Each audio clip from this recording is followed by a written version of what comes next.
Assalamualaikum warahmatullahi wabarakatuh. Saya Siti Nur Aziza Zahroh, NIM 212-303-101-045 dari kelas praktikum A2 Prodi D3 Kampus Lumajang. Saya di sini akan menjelaskan tentang muskuloskeletal. Selamat menyaksikan. Yang pertama, saya akan menjelaskan tentang struktur tulang. Nomor 1 ada tengkorak. Tulang tengkorak berperan besar dalam membentuk struktur kepala dan wajah, serta melindungi otak dari cedera. Dan yang kedua ada tulang belakang bagian leher. Tulang belakang bagian leher ini berfungsi tak hanya untuk menopang kepala dan juga leher. Bagian atas tulang belakang yang berbentuk C ini juga mendukung kemampuan Anda untuk memutar kepala, miringkan kepala, dan juga menganggukkan kepala. Dan yang ketiga ada tulang dada. Tulang dada ini adalah melindungi organ dada dari cedera. Jantung dan paru-paru menjadi organ dada yang sangat dijaga oleh tulang dada. Yang keempat ada tulang rusuk. Tulang rusuk adalah susunan tulang yang ada di area dada.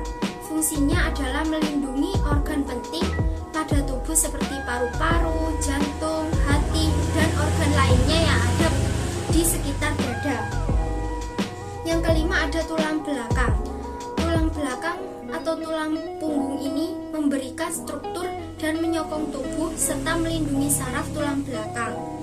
Yang keenam ada tulang panggul. Tulang panggul ini berfungsi sebagai penyangga berbagai organ dalam sistem pencernaan dan reproduksi. Yang ketujuh ada tulang kelangkang. Tulang kelangkang ini menjadi penopang bagi tulang belakang atau tulang pinggang. Menjadi penopang juga penghubung ke tulang panggul sebelah kiri dan kanan. Menjadi penopang tubuh bagian atas pada saat berlari dan juga berjalan. Yang kedelapan ada koksik atau tulang ekor. Tulang ekor ini mendukung dan menjaga kestabilan seseorang dalam posisi duduk. Yang kesembilan ada tulang pergelangan tangan. Tulang pergelangan tangan ini berfungsi sebagai penghubung antara tulang tangan dengan tulang lengan bawah. Dan yang ke-10 ada tulang telapak tangan. Tulang telapak tangan ini secara umum adalah untuk memberikan sokongan dan fleksibilitas pada jaringan lunak atau otot tangan. Yang ke-11 ada tulang jari tangan. Tulang jari tangan ini adalah untuk membentuk struktur jari-jari kita. Dan yang ke-12 ada tulang paha, berfungsi sebagai penyangga tubuh. Yang ke-13 ada tulang tempurung lutut. Tulang tempurung lutut memiliki fungsi sebagai penyambung otot paha bagian depan dengan tulang kering. Yang ke-14 ada tulang betis. Tulang betis yakni sebagai pengatur utama gerak tubuh pada saat berjalan. Yang ke-15 ada tulang kering. Tulang kering ini fungsi utama dari tulang kering sebagai penyambung antara lutut dan pergelangan kaki. Yang ke-16 ada tulang selangka. Tulang selangka adalah menopang lengan agar bisa bergerak secara leluasa. Yang ke-17 ada tulang belikat. Tulang belikat karena menghubungkan tulang-tulang di bahu, dada, leher. Tulang belikat dapat menstabilkan postur tubuh juga. Yang ke-18 ada tulang lengan atas atau humerus. Tulang lengan atas atau humerus adalah sebagai tempat melekatnya banyak otot penting yang ada di bagian lengan sekaligus mendukung pergerakan lengan. Yang ke-19 ada tulang pengumpil. Tulang pengumpil yaitu membentuk lengan bawah sebagai alat gerak manusia serta menghubungkan lengan atas dengan pergelangan tangan. Yang ke-20 itu ada tulang hasta atau ulna. Tulang hasta berfungsi sebagai alat gerak. Selain itu juga berfungsi untuk menghubungkan lengan atas dengan pergelangan tangan. Yang ke-21 itu ada tulang pergelangan kaki atau tarsal. Tulang pergelangan kaki fungsi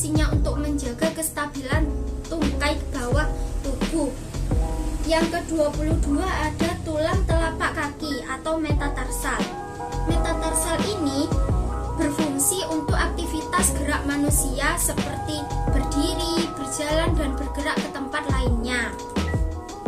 Yang ke-23 itu ada tulang jari kaki atau falanges. Falanges ini fungsinya adalah sebagai penjaga keseimbangan ketika Anda bergerak, terutama saat berlari atau berjalan. Gambar yang kedua yaitu otot. Yang pertama ada temporalis. Temporalis berfungsi untuk mengangkat mandibula dan mendekatkan gigi. Dan yang kedua ada orbicularis oculi, menutup kelopak mata, menekan sakus lacrimalis, dan menggerakkan alis mata. Yang ketiga ada masseter. Masseter mengangkat mandibula untuk mengoklusikan gigi, untuk memastikan dan memiliki sedikit peran pada gerakan lateral, protrusi, dan retrusi. Yang keempat ada sternocleidomastoid, yaitu untuk memutar kepala ke sisi yang berlawanan atau secara miring. Otot ini juga berperan untuk melenturkan leher. Yang kelima ada trapezius. Trapezius adalah menahan gerakan bahu dan lengan agar tidak jatuh. Selain itu berfungsi untuk gerakan slide fleksi kepala otot trapezius upper terlibat. Dan yang keenam ada deltoid. Deltoid ini adalah otot yang membentuk struktur bulat pada bahu manusia. Otot ini sering digunakan untuk melakukan suntikan intramuskular. Dan yang ketujuh itu ada latissimus dorsi. Latissimus dorsi ini berfungsi untuk menstabilkan punggung sehingga berperan di banyak kegiatan seperti pull up, berenang, dan bernafas. Yang ke-8 itu ada triceps brachii. Triceps brachii ini berfungsi untuk menahan beban lengan pada sendi bahu dan ekstensi sendi siku. Dan yang ke-9 itu brachioradialis, itu berfungsi untuk menahan beban lengan pada sendi bahu dan ekstensi sendi siku. Dan yang ke-10 ada rectus abdominis, itu merupakan bagian yang membentuk perut six-pack. Otot ini berfungsi untuk menjaga tulang belakang dan panggul tetap stabil. Ke-11 itu ada sartorius. Fungsi utama sartorius adalah fleksi dan aduksi lutut. Yang ke-12 itu ada gracilis. Gracilis adalah otot yang memiliki fungsi sebagai fleksi pada lutut, rotasi internal pada lutut, dan adduksi pada pinggul. Yang ke-13 ada vastus lateralis. Vastus lateralis adalah tempat yang direkomendasikan untuk injeksi intramuskular pada bayi berusia kurang dari 7 bulan dan mereka tidak dapat berjalan. Yang ke-14 ada rectus femoris. Rectus femoris untuk ekstensi lutut dan pinggul dan paha fleksi. Ini adalah otot utama yang dapat melenturkan pinggul. Yang ke-15 itu ada vastus medialis. Vastus medialis membantu otot-otot anserinus dalam menjaga stabilitas medial lutut. Selain itu, vastus medialis juga berfungsi membuat gerakan rotasi internal pada patella. Yang ke-16 ada gastrocnemius. Gastrocnemius ini memiliki 3 fungsi, yaitu fungsi eksentrik, fungsi konsentrik, dan juga fungsi isometrik. Yang ke-17 ada soleus. Fungsi soleus adalah secara bersama-sama otot soleus, otot gastrocnemius, dan otot plantaris berfungsi sebagai plantar flexor yang kuat pada sendi pergelangan kaki. Yang ke-18 ada eksternal obliku. Eksternal obliku adalah otot yang berada di belakang tulang rusuk bagian bawah dan melintas menuju panggul. Otot ini juga berguna untuk menunjang pergerakan tulang belakang. Selanjutnya gambar yang ketiga ini adalah struktur tendon. Fungsi tendon yaitu jaringan tebal yang berfungsi menempelkan otot ke tulang. Yang pertama tendon. Tendon adalah salah satu jaringan penyambung yang berperan untuk menghubungkan otot dengan tulang atau organ lainnya agar bisa bergerak dengan lebih baik. Dan ini ada episium. Episium ini adalah selaput pembungkus otot paling luar. Nah, selanjutnya ada endomisium. Endomisium ini adalah jaringan ikat halus yang mengelilingi dan melindungi setiap serat otot individual, juga dikenal sebagai sel otot, maka mengisi ruang antara serat otot dalam setiap flasikula. Dan yang selanjutnya adalah flasikula ini. Flasikula adalah kumpulan-kumpulan sel. Dan selanjutnya ada serabut otot atau sel otot. Yang selanjutnya ada endomisium, yaitu yang mengelilingi sel tersebut. Selanjutnya ini ada pembuluh darah. Dan yang selanjutnya ada perimisium. Perimisium ini mengelilingi masing-masing gulungan. Dan yang ini adalah tulang. Dan ini adalah gambar yang keempat, yaitu ligamen atau pita-pita keras yang menghubungkan tulang dengan tulang di dalam tubuh. Yang pertama ini adalah lateral collateral ligament atau LCL. LCL ini adalah ligamen penunjang utama pada sisi luar lutut. Ligamen memberikan stabilitas pada persendian ketika lutut didorong keluar. Cedera pada LCL ini melibatkan peregangan atau kerobekan ligamen. Dan yang kedua ada anterior cruciate ligament atau ACL. ACL ini merupakan ligamen yang menghubungkan antara tulang paha dan tulang kering pada sendi lutut. ACL sendiri berfungsi untuk mencegah pergeseran berlebih tulang kering ke depan tulang paha dan menjaga stabilitas rotasi lutut. Dan yang ketiga ini ada medial collateral ligament atau MCL. MCL adalah jaringan ikat yang menghubungkan tulang paha dengan tulang kering di sisi dalam.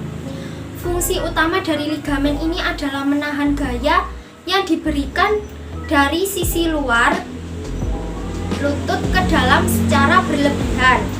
Dan yang keempat ada posterior cruciate ligament atau PCL. PCL ini ligamen cruciatum posterior merupakan jaringan di lutut yang menghubungkan tulang paha dan tulang kering. Jaringan PCL ini berfungsi mencegah tulang kering atau tibia bergeser terlalu ke belakang. Yang kelima ada kartilago. Kartilago atau tulang rawan. Tulang rawan sendiri berfungsi melapisi ujung tulang pembentuk sendi sehingga sendi dapat bergerak bebas tanpa rasa nyeri. Fungsi tulang rawan sendiri dapat diibaratkan seperti fungsi ban yang melapisi flek kendaraan sehingga mobil dapat bergerak bebas tanpa hambatan. Dan yang kedua ada kapsul sendi. Kapsul sendi sendiri berfungsi melapisi sendi sehingga sendi tidak akan kaku namun mudah untuk digerakkan. Yang ketiga ada membran sinovial. Membran sinovial ini merupakan kapsul sendi yang mengeluarkan cairan sinovial. Tulang rawan hialin atau hialin kartilage berfungsi sebagai penutup ujung tulang sendi. Cairan sinovial ini berfungsi sebagai pengisi kapsul sendi dan memelihara serta melumasi tulang rawan pada sendi. Dan yang keempat itu ada tulang kompaktum. Tulang kompaktum atau tulang kortikal ini memfasilitasi fungsi-fungsi utama tulang, yaitu menopang seluruh tubuh, melindungi organ, mendukung pergerakan tubuh, dan menyimpan serta melepaskan unsur-unsur kimia, khususnya kalsium. Dan yang kelima ini ada tulang sporangiosium. Tulang ini sebagai tulang yang mempunyai fungsi untuk menjalankan perkembangan tulang yang baru, baik itu dari segi panjang, bentuk serta luar dari tulang tersebut. Dan yang keenam ini ada tulang keras. Yang sebelah sini, sebelah kiri ini adalah tulang keras. Tulang keras sendiri berfungsi untuk menyusun sistem rangka. Komposisi utama jaringan tulang adalah mineral, air, dan matriks kolagen. Mineral tulang merupakan komponen anorganik tulang, sedangkan kolagen merupakan komponen organiknya. Nah, ini bagian-bagiannya. Yang pertama itu adalah sumsum tulang, adalah jaringan yang terdapat di dalam beberapa tulang seperti tulang panggul dan tulang paha. Sumsum tulang ini berfungsi menghasilkan sel darah merah atau eritrosit dan sel darah putih, leukosit, dan sel keping darah atau trombosit. Yang kedelapan ada tulang spons. Tulang spons adalah salah satu jenis tulang yang bersifat keras dan dikenal dengan tulang sejati yang memiliki matriks berpori dan berongga. Tulang ini juga berfungsi untuk meredam berbagai gerakan, maka memperoleh gelombang kejut yang timbul diakibatkan adanya berbagai aktivitas manusia, contohnya seperti melompat, berlari, dan juga berjalan. Dan gambar yang terakhir ini tentang persendian. Sendi sendiri itu ada beberapa macam, yaitu 1, 2, 3, 4, 5, 6. Yang pertama itu ada sendi putar. Sendi putar memungkinkan terjadinya gerakan memutar. Sendi putar terdapat pada hubungan antara tulang hasta dan tulang pengumpil, juga pada hubungan antara tulang pemutar dan tulang atlas. Hubungan tulang yang memungkinkan terjadinya gerakan dua arah adalah sendi plana.